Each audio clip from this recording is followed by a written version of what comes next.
India is also young and dynamic. But I think in China is also great now, because I think we're from high, just like Chinese government reports, from high growth to high quality now.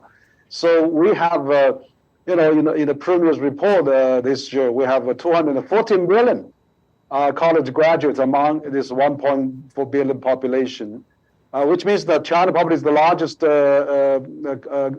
most educated in terms of percentage-wise, absolute number. Not percentage, but absolute number is the largest in the world now. But again, we need to turn the population dividend to talent dividend. So I think, with every year there's about 11.5 million graduates out of college, another 500,000 returnees coming back. China has about 12 million freshly educated college workforce. So I think, but also we have to take a bit more, a futuristic view on that, because now with artificial intelligence, it does not necessarily mean you have a larger the population, the better you are, because all those things can be replaced by many of things can be replaced by the technology. Well, I think really Professor Wang essentially mentioned the key aspect of this, and others have alluded to it too. And that is that essentially China reduced its birth rate rapidly, but then it had smaller numbers of children to educate. And so it was able essentially to educate them more and more and more to a higher and higher level, essentially to improve the level of human capital. That is a fundamental strength which I think that China has going forwards. So far as India is concerned, well, and the future, there's going to be another 200 million people or so, roughly, added to India's population in the next 20 to 30 years. And as you've implied, that poses challenges for providing sufficient employment, and it also provides challenges for basic resources such as water resources, for example, which are under greater stress than they otherwise would have been.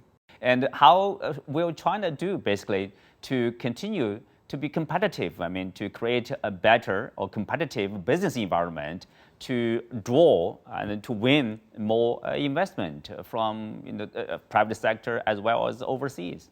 China produced the largest middle class in the world, and China produced the largest education system, largest social security system, and largest Medicare system. All about 1 billion people. And compulsory education, of course, already get 1 to 9 already mandatory all throughout the country. So, well, I think the China has actually showed quite well that digital economy is really flourishing.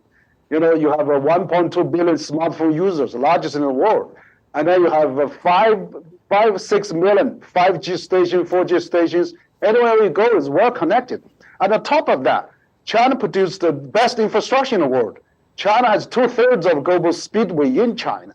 So, and out of the 10 largest container ports, 7 of them are in China. So with the upstream, downstream, and such a highly effective working force, I think that is still a synergy to attract foreign investment and business to do in China, but also upgrade that. So I think it's probably, even for multinational, and also there's no strikes in China. I mean, we've been plagued by strikes we recently see in Western countries, but China does not have.